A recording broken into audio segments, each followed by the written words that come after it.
Des portes de l'île de la Cité à la place du Châtelet jusqu'à la rue de Rivoli, le mouvement Extinction Rébellion se fait entendre par sa désobéissance civile et la non-violence. Alors c'est une action qui est particulière, c'est une action directe, c'est-à-dire moi en tant que je suis responsable de ce que je vais faire et qui est non violente, c'est-à-dire qu'il ne faut absolument pas dans le consensus d'action qu'il y ait un débordement, qu'il y ait une peine qui se fasse, quoi que ce soit. Face, selon eux, à l'inaction du gouvernement, il est temps de réagir rapidement et radicalement.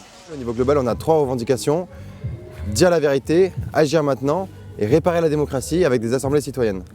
Donc dire la vérité, on commence par le faire nous-mêmes déjà, c'est ce qu'on fait aujourd'hui ici tout de suite, en répondant en fait le message scientifique qui existe de l'urgence de la crise écologique et climatique à venir. On se dirige vers plus 7 degrés, c'est extrêmement grave. On exige une neutralité carbone en 2025 et on exige l'arrêt immédiat de la destruction des écosystèmes, autant océaniques que terrestres, à cause de par exemple la surpêche, l'agriculture industrielle qui détruit les écosystèmes. Si cette initiative crée de nombreux embouteillages, les automobilistes, eux, restent mitigés face à l'urgence climatique. Je pense que c'est pas très bon pour l'environnement. Évidemment que je soutiens ce type d'initiative.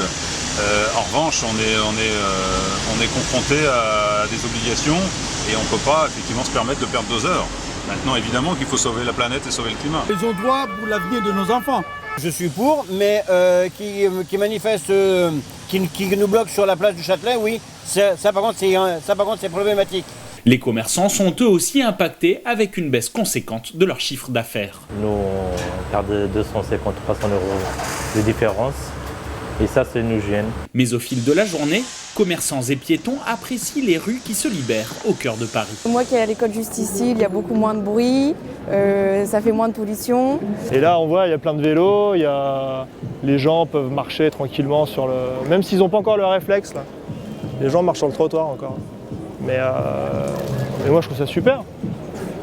Paris pourrait redevenir une ville agréable s'il y avait des zones tampons de ce style. Les touristes, eux aussi, ne sont pas insensibles à cette cause et aimeraient voir les mentalités changer.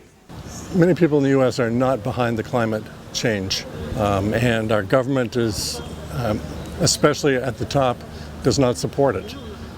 So I think we'll see more of this in the future, but maybe after we impeach Donald Trump. Les 5 jours de blocage du mouvement Extinction Rébellion prend place au sein d'une organisation internationale. Ces militants ont promis de se faire entendre une nouvelle fois si le gouvernement ne prenait pas les mesures nécessaires dans les plus brefs délais.